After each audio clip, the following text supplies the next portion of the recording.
Oui, aujourd'hui, je voudrais te raconter une histoire personnelle encore qui m'a beaucoup fait mal aux États-Unis. Donc tu restes jusqu'à la fin et tu en tireras la leçon aussi de cette histoire-là.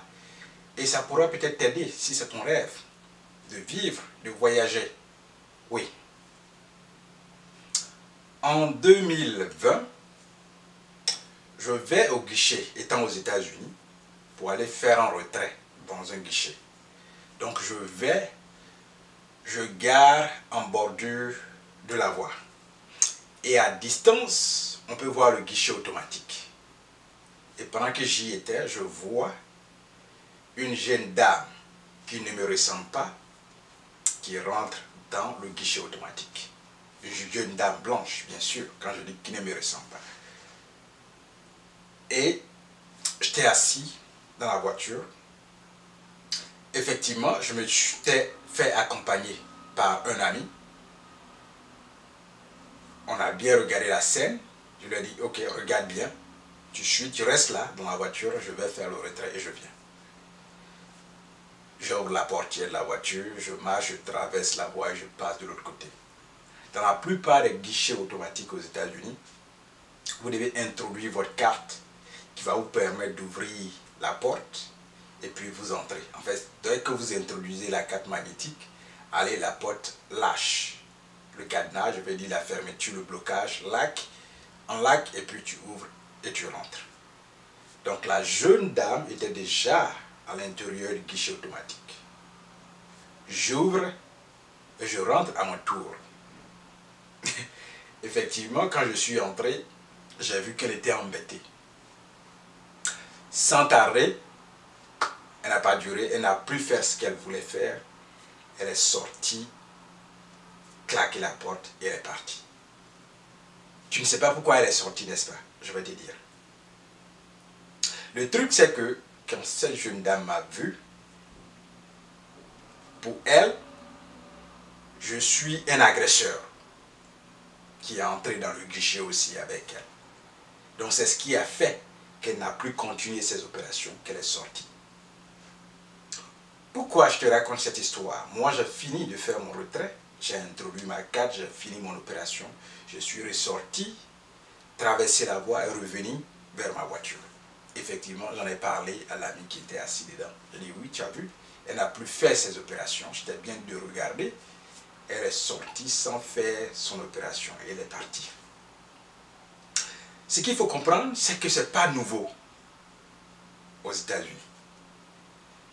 Généralement, quand les gens de l'autre communauté te voient ou même te rencontrent dans la rue, c'est comme ça. Pour eux, tu n'inspires pas confiance.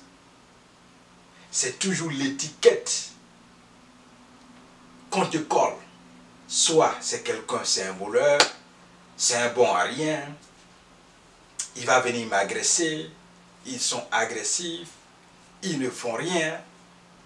Vous voyez? Donc c'est cette étiquette-là que cette dame a eue en me voyant entrer déjà dans le guichet automatique. Dans sa tête, sa première pensée, c'est que je viens l'agresser pour arracher peut-être son argent. Et c'est comme ça. Pas seulement dans les guichets automatiques. Ça se passe partout, dans tous les milieux, sur les voies, dans les parcs, partout où les gens vont vous voir, des gens qui me ressemblent, comme moi, c'est des gens que l'autre communauté va toujours voir en ce que c'est des personnes qui n'inspirent pas confiance. Et il y a cette aire de méfiance-là. Ce n'est pas seulement à ma personne, mais en général sur des gens qui me ressemblent. Il y a cette aire de méfiance. J'ai un autre ami qui raconte aussi, qui en parle. Vous voyez? Donc, c'est un gros problème parce que ceux-là, on a regardé les films hollywoodiens et en regardant ces films, vous pensez que les communautés se sont embrassées, des gens vivent ensemble. Non, c'est pas ça. Depuis 5 ans, ce sont des réalités qui continuent. Ça veut dire au temps de nos ancêtres jusqu'à maintenant, les communautés ne sont pas toujours ensemble. il y a certaines méfiances d'une communauté envers une autre communauté. Est-ce une cohabitation? Et c'est comme ça que la société, ou alors les sociétés évoluent depuis des décennies. Et cela continue. Ça fait mal quand est-ce que les gens t'ont collé des étiquettes.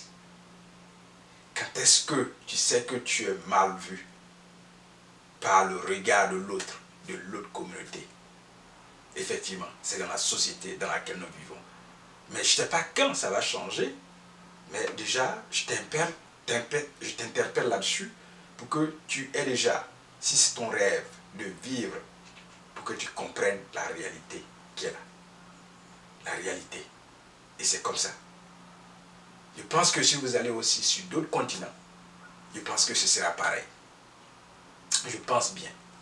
Parce que j'ai écouté l'histoire de Magic System qui dit qu'ils sont allés prester dans une zone en Russie où les gens là-bas n'avaient jamais vu des gens qui nous ressemblent. N'avaient jamais vu de personnes noires. Vous voyez ça? Donc arriver là-bas, ce serait vraiment un cinéma. Et quand vous allez sur d'autres continents, c'est comme ça. Quand est-ce que ça va changer? Quand est-ce que des gens vont considérer les autres comme semblables à eux? Quand? Et quand? Alors, merci d'avoir écouté. Je ne sais pas qu'est-ce que tu penses de cette histoire, mais c'est le quotidien. Dis-moi ce que tu en penses en commentaire. Et puis, allez, on échange. Merci.